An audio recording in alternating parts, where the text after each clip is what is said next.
this is editing me.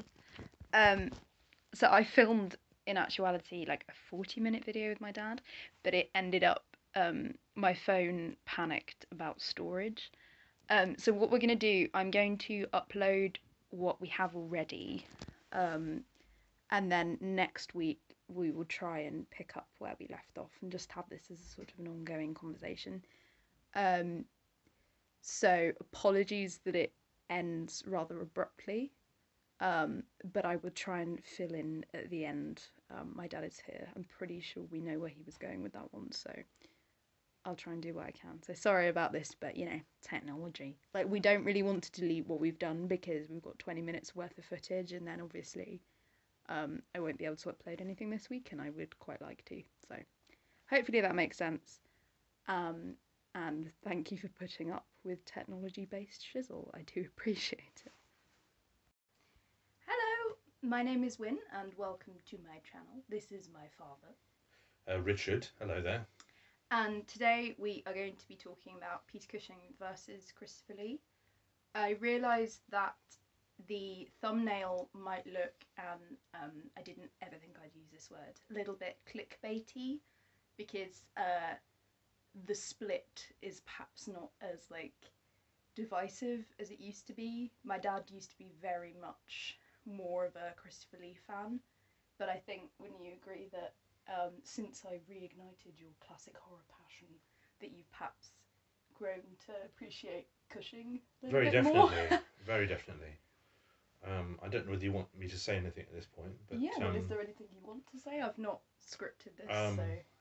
Well, yes. Since we've been watching these films again together, I've come to appreciate his. This is Cushing, the meticulous nature of his preparation, and how articulate and precise he is in performance. I'm sure you've said all this on videos already. Yeah. And in his own way, he is dynamic on screen. What I would What I would say about Christopher Lee, though, he's also very charismatic and very dynamic on screen. And there's no wonder that he was regularly cast as a villain, and there's just something about his gaze. It's very hypnotic, very penetrating, and as an actor, as his appearance, even though he's English, I gather he's got some Italian Christopher Lee ancestry. Wasn't he like, I think it's like Sir Christopher Frank Carradini Something or something like that. Yeah. I think there's an opera singer in his like, I think family. his mother was a duchess or something like that. Yes, quite well to do. His cousin was Ian Fleming, I believe. Yeah. And there's something that we might talk about later in some of his roles. But he had this look about him that was not classically English. So he looked maybe a bit exotic, maybe a bit kind of foreign to people at the time. He did play, I mean, I know this is perhaps something we might discuss later on, but it's come up, it's fine. Something that he had that Cushing didn't was that he could do some accents, and he spoke a number of languages. Absolutely. So yes. It's no wonder really that he appeared in so many European films, and because I don't think, if you didn't know who this man was, of course, like initially he was very famous in Britain, but if, say, you're watching a film in Spain, you wouldn't necessarily know that this guy wasn't, well, I suppose he didn't look particularly Spanish, but the point is, well, he did actually act in German films and spoke in German. He didn't need to be dubbed. No. There is a film that we both like. I mean, this is a bit off topic. Is this the Sherlock Holmes? Well, there is the Sherlock Holmes, which was bad. Anyway, but no, the thing I was going to allude to was the Last Unicorn, which is this animated film. Oh my gosh, yeah. I think it might be the 70s. Perhaps you'll be able to correct this later. And he was the voice of an evil king in a castle. He's called like King Haggard or something. And he did the voice not only for the British version but for the German. Yeah. So whereas they needed actors to do all the other roles, he could do both. Yeah. He also, during the Second World War, had a job in the RAF in which he was actually a sort of Nazi hunter, but Didn't know that he actually. was trying to track people down via radio, and not just aircraft, but actually also he was trying to track people using obviously his ability to sound like a German Yeah, to get people kind of convinced that he was working with them in order to capture them that is or to that send is them off amazing. course. Yeah, I didn't And know that. looking at his biography, there's apparently there's stuff about him in his past that he still, even to the day he died, wasn't prepared to talk about Mm, because I think he'd actually worked for British intelligence. yeah. Um, Well, I mean, both Cushing and Lee, I think you could tell they were exceedingly intelligent men. Um, I think during that time, like I think acting was still seen as quite like a middle class profession. Um, I mean, arguably that changed a little bit during the war because it I was mean, definitely harder for yeah, people with a regional accent yeah, to yeah. And get I a know job in that I mean, like films. Bela Lugosi, like Yeah, his accent stayed the same throughout all of and his you roles because tend to it be was so thick. typecast Yeah, as kind of evil or slightly shady characters. yeah. Well, I think that's something that really kind of is testament to their like chameleon like nature, both of them, because there are so many roles that they're both known for Mm. that arguably they have been typecast in, but it's not just one role. I mean, some people would say, I mean, Cushing, Van Helsing, or Frankenstein. I mean, Tarkin for like a lot of younger people. Yes, equally convincing Yeah, in and those and I mean roles. Christopher Lee, I first saw him as like Saruman when I was younger, but Yeah. then of course he did Dracula and Well, he's menacing in that role, and often actually Dracula. It's all in the look. It's all mm, in the hypnotic well stare he and the was fangs and what have you. wasn't he trained in mime Yes, like for the I believe Mummy? so.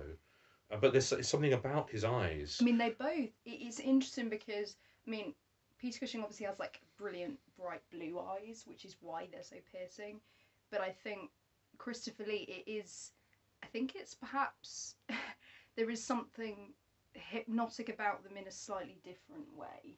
Like he's got like there is a sort of air of menace about him, and Well, yeah, it's. except there's something also that I think Lee brings to the role of Dracula that someone like Lugosi didn't. Maybe Frank Langella. I think it's Langella. There's Is the he the guy with the good hair? The yes. one in the 70s with the There good was a hair? Universal Dracula, an American made one, which had a very romantic Dracula. But that I think that was made a decade or so afterwards. Yeah. But Christopher Lee was the first actor to bring, I suppose, a sexuality, a Oh, sensuality yeah. to the role. And you look at some of the actors, the actresses, I mean, who he's about to bite their neck, and they look as though They almost want they him almost to. want him Yeah. to. They actually look aroused by it, and that's something that obviously the censors at the time Yeah. were a bit alarmed by this. They didn't like the combination of sex and horror. Yeah, It well, made them uncomfortable. if you've not seen, oh, sorry, if you've not seen, there's a documentary that Mark Gatiss did on Hammer, and he spoke about the censors in, so, I think, was it 2005 that they Something like that. found, Yeah. like, the, some of the cut footage on a Oh, and tape it was in Japan or yes, something. Japanese. That's right. And part of what they had cut out was Christopher Lee like advancing upon this woman, and she doesn't. Yeah, she seems like He doesn't bite her immediately. no. She doesn't scream in terror. He actually seems to kind of nuzzle his face on Yeah, her it's kind of cute. as though he kind of looks like a classical romantic Yeah. lead about to go in for a kiss. Yeah. And then he kind of nudges her face out of the way and goes for her neck. Yeah, and I think that the words that they used, like censors, was like applied himself to her neck. But yeah, there is something like he's got a mysterious face. Perhaps you can't quite work out where he's from or maybe Yeah. what his intentions are, because he did play a lot of villains, but also he is utterly convincing as a hero as well. Well, there's something else he did a lot for Hammer and Amicus. and that was in these films where he perhaps had a supporting role, like, say, Henry Baskerville in Cushing's Handle Baskervilles. He does pompous extremely well, a buttoned up, rather kind of severe, rather serious, rather pompous buffoon. But the other thing he managed to do quite well, and this is going into the 70s, again, you'll have to check the year, but The Wicker Man, he actually plays the Laird of Summersisle. Is it Summerisle? Summersisle. Yeah, Summerisle. And he appears mild-mannered, well-educated, pleasant, disarmingly normal, and yet he's encouraging these beliefs in paganism, and that's actually what makes it all the more chilling, because he's not going for a kind of an obvious pantomime type villain with an evil cackle. He's actually reasonable. He's pleasant even though, you know, when I watched that film, my dad had given me some background into it. Like, I knew that he was, you know, that nobody on the island was quite what they seemed, but I don't think it's immediately obvious. You know, there isn't like a clear-cut kind of pantomime villain. Like, you don't really feel like you can trust anybody on the island. Like, it's not just... So it makes it all the more disturbing. Yeah, it is. I mean, I know some people... when I was involved with the like school newspaper at my school, it was basically just me and the editor, and we used to have like extended horror film chats when we'd finished all the paper stuff. And I remember he didn't like The Wicker Man because of the sexual stuff, and I know that for some people that's the reason that they don't like it. But maybe, I don't know, if you could just skip those bits or just not look too deeply into those bits. It's just that sense of there's a disturbing tone to it that I don't think... I mean, there are many films like that, I suppose, particularly if you're stuck on an isolated island and there's this foreigner, there's this stranger, and you can tell that he's not supposed to be there, but it has an enduring quality to it, which I think definitely sets it apart from films of that kind of similar template. It's because a lot of the ideas in their folk religion run very deep in our culture. We still talk about things like May Day and Morris dancing and the maypole and the hare as a symbol of rebirth. Yeah. I'm just remembering this and, guy in the group. It's just all of these things that are just very much part of our, very deeply buried in our culture, and probably predate Christianity. And they're just taken to their logical conclusion, particularly when they're talking about fertility and how human fertility is linked with the quality of the land and the harvest. And I think in my last video, when I was talking about how I'm able to reconcile my love of horror films with my faith, I think one of the reasons I mentioned was that there are often religious themes in horror films, and perhaps more than in any other genre, actually. I mean, you have your kind of historical, biblical epics, but I suppose like horror and religion are always... I mean, that's another reason that the Wicker Man is interesting, because part of the horror is their religion that's kind of twisted up into but everything. there's also an interesting question. Sorry, you carry on for a moment. But then I was just going to say that usually they're kind of displayed as complete opposites. That you have like your Van Helsing like figure with his crucifixes, and then you have Dracula, who detests anything to do with religion. My question would be: is the Christopher Lee character actually the villain? Well, that's because the thing, I don't know. Edward Woodward's policeman is quite a hardline traditional Christian, and they seem happy. The islanders seem happy in their faith, in their mysticism, as it were. And this foreigner has come in, and he's told them what they're doing is wrong. Yeah, I think... I mean, there is a bigger game at play, because he's not there by accident. We begin to suspect later in the film that it was all planned, but initially he's the one actually he's the obstacle. He's the one actually preventing people from apparently their traditions and their happiness. I think. And he does get. I don't want to spoil the film, but it's not a happy ending, and it's not unlike the Hammer movies and to an extent the Amicus movies. It's not a case of good triumphing over evil. Really a good. And it's not, and not Christianity isn't seen as the positive force in that film. He's the one that's coming to kind of disrupt.